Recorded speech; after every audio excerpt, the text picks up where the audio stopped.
John Houston is our next speaker. John is founder of the Cornermen, which is a charity, a men's suicide prevention, men's mental health charity based just south of Didcot at the South Moreton Boxing Club. John, to you. Thanks, Phil. For me.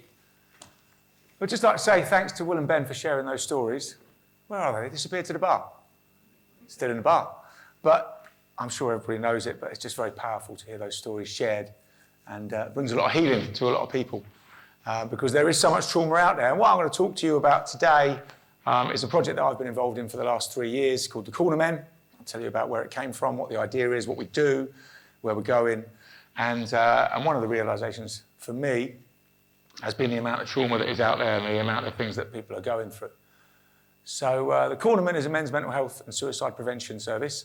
And it started, well, we started fundraising for it about 3 years ago. The way it came about was about 3 years ago. After lockdown, I run the South Moreton Boxing Club, and I've run that for about 20 years.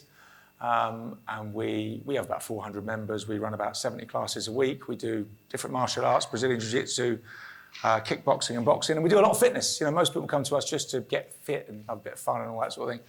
And so I noticed, particularly after lockdown, a lot of people came in and started saying to me, you know, I had this trauma, I was going through divorce, I was going through bereavement, I was going through a business failure, and coming in and seeing you kind of really helped me get through that. Having that regular slot, that session, and talking really helped me get through that. And that came as a bit of a surprise to me.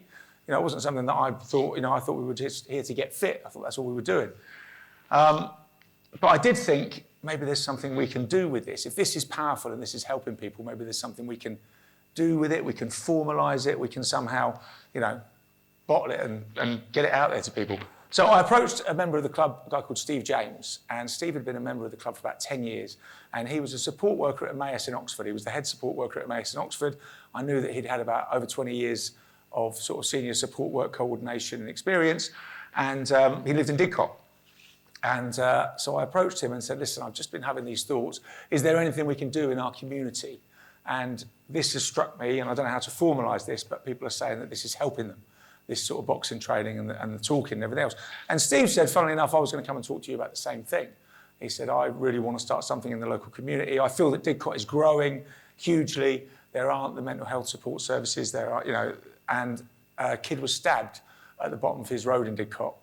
And, you know, obviously Steve's thinking, well, I don't really want to live in a community like that. So how can I help? What can I do to maybe try and, you know, alleviate these problems that the community is suffering from? So we put our heads together and we started thinking about what we could do, what we had and what we could do. And we came up with the idea of the Cornermen. Now, the Cornermen is so called because we use the analogy that life is like a fight. So you're in the fight, and just like a boxing match, you're the only person that can fight that fight. If you like to think your opponent is life, nobody can fight the fight for you. It's down to you. And you're kind of in there on your own in that respect. You have to fight the fight. But what you do have is sometimes a respite in that fight. In a boxing match, you go out and you box around, and then you come back and you talk to your cornerman, and he'll tell you what you're doing right, he'll tell you what you're doing wrong, tell you what you should be doing, so you get a bit of help. Then you're back out and you're on your own again. And the thing is with the cornerman, when a fight is going well, you don't really need a cornerman, because all the cornerman's going to say to you is keep doing what you're doing. You know, keep on doing that. And as humans, we're very good at just keeping doing what we're doing. Now, if that's working and everything's going well, why would you change it? So there's no need to. So you don't really need a cornerman when the round is going well. When the round's going badly is when you're desperately in need of a cornerman. And that can be the difference between winning and losing the fight, between the fight being stopped, is somebody giving you that advice to say, listen, you need to stop doing this. You need to start doing this. You need to somehow change your behaviour within that fight. And they can give you advice on how to do that. But ultimately, it's down to you. So this was the idea, why the name of the Cornermen came about. And how we decided to kind of manifest that Cornerman was we were going to utilise the club. So we're going to utilise the boxing club, hence the name and all the interlinking thing. And one thing we thought about when we thought about the boxing training and what people were saying about why it was useful, it wasn't particularly the boxing training that was great. It was the nature of the training is you do a couple of minutes work. It's like interval training. So when I train people in a one-to-one session, I take them on the pads. I'm trying to develop their technique and they're hitting the pads. They do that for a couple of minutes and then we got a break. So we talk. And it'd be like, you know, what are you doing this weekend? How have you been? You know, sometimes it's about technique, but a lot of the time it's just talking. It's just filling that time while they recover. And then we go again. And this was the time that we found that men were talking. They were talking in the gaps between doing something. So nobody was coming to the sessions saying, I'm going to a counselling session, I'm going to talk, I'm going to let frustrations out. Maybe they thought they were doing that with the exercise and with the punching. But the really powerful bit was them talking in the gaps between doing something. And that's what we wanted to utilise.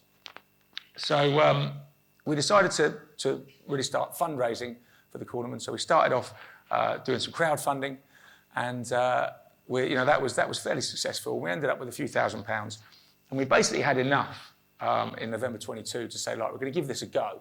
We've got an idea of how it'll work. We consulted with some people, the head of Samaritans UK, head of NHS suicide prevention strategy, and we said, this is our idea, do you think it will work?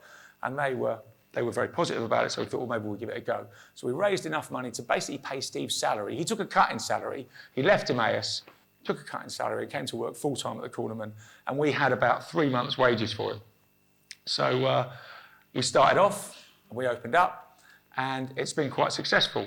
We've been funded by the National Lottery, or we've been funded by Didcot Powerhouse Fund, a few other things. People do fundraising things for us and so on and so forth. So we're about 2.5 years in now, and we're at a much better stage where we have a much longer runway, and we're at a developmental stage of what is now a charity, which I'll come to about in a bit. So we started off, we opened up, and the idea was that the service is free for anybody in the community to use. So we have a website, and it's a lot of word of mouth, and it's just aimed that anybody can come and come to the service, as long as they phone up themselves. The one thing is we do often get, spouses or parents phoning up and saying, I have a son in crisis, he's drinking too much, he's doing something, but we have to say, we can't do anything until he calls us. If you can get him to call us, we can do something.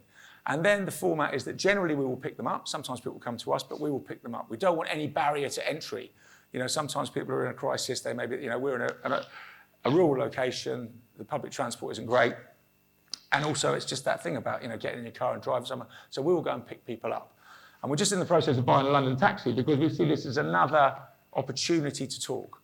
This is the great thing about men not very good at talking face to face, not very good at sitting down and saying, what are your problems then? Talk to me. But in the taxi, you're driving, you're doing something, you're going somewhere. So they will tend to talk. And then when you get to the club, if you're doing the boxing, you're doing something. You're doing something that you can talk within the gaps within what you're doing. Some people obviously don't want to come boxing training. Some people don't want to train, they're not ready for it. So we'll just go for a walk, or we'll meet for a coffee.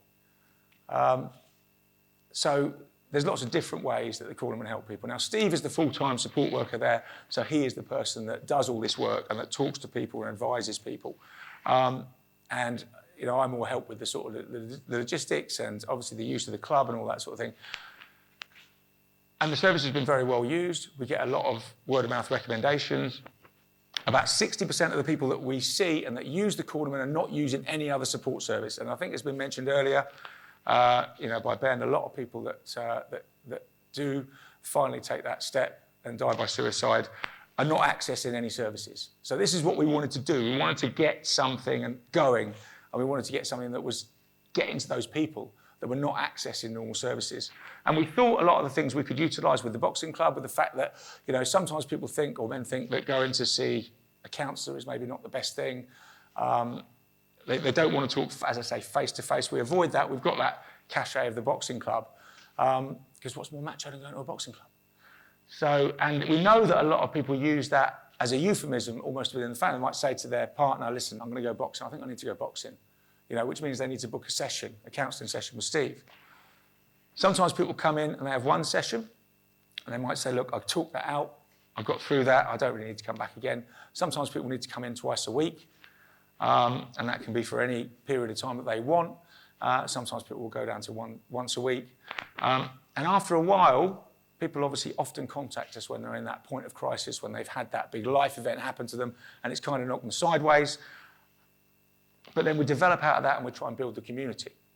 So there are group sessions that go on with people that come to the Cornerman, have come through the Cornerman, so they've got a lot of shared experience, and we hold those a couple of times a week in the club.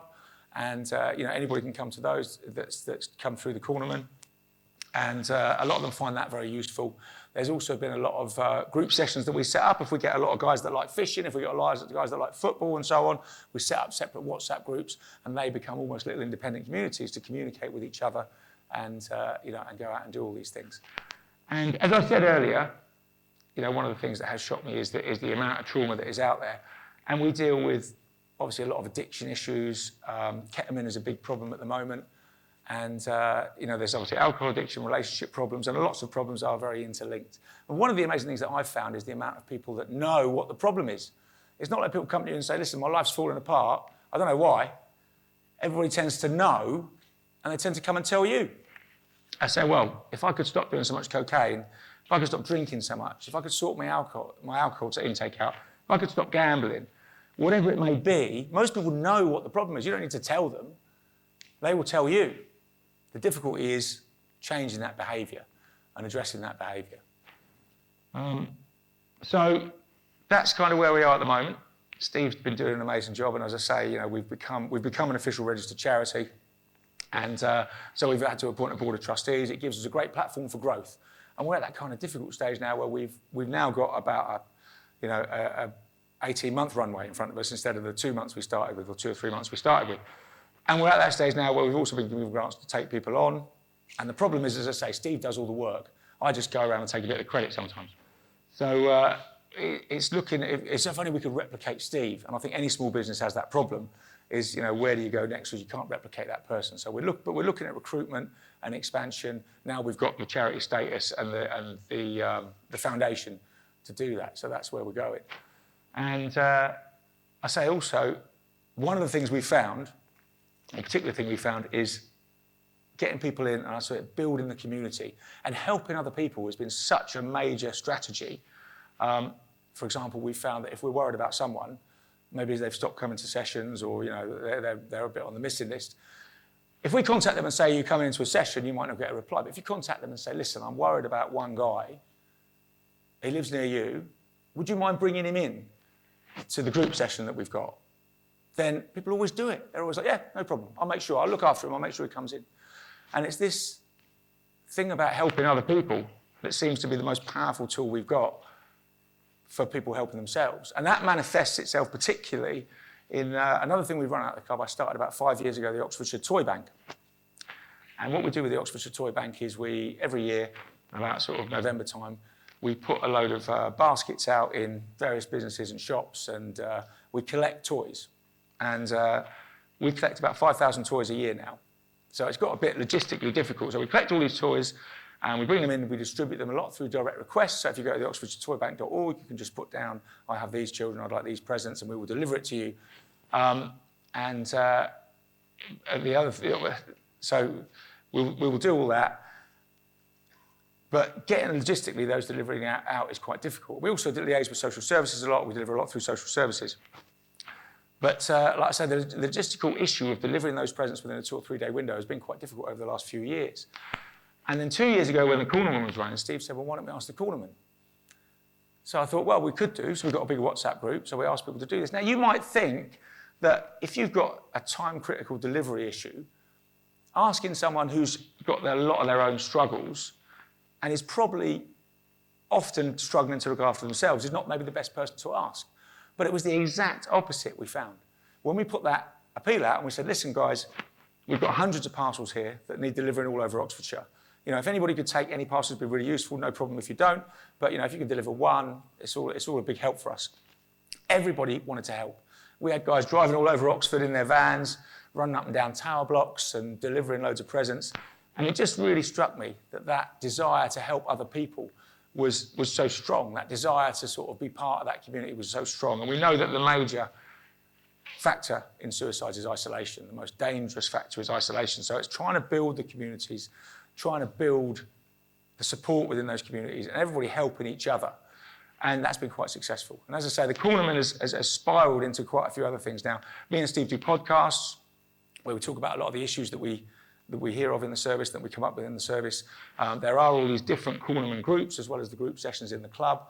So it has spiraled into a lot of things. There's also a band, oddly enough, which came about when we started fundraising And we're going to play a few tunes, by the way. We're going to play a few Cornerman tunes at the end of the night. But when we started fundraising, a good friend of mine, Tom Dolby, who's a local musician in Didcot, said, look, John, you're starting to play a bit of guitar with me. Why don't you come to this open mic I'm running on a Sunday? And there'll be loads of people. There's about a few hundred people there. We're doing it in Boundary Park, and you can talk about your fundraising. So I went on stage with Steve and shouted out, "We are the Cornermen!" And everybody cheered. Amazing. And then I had to kind of kill the mood completely and say, listen, we're not actually a band.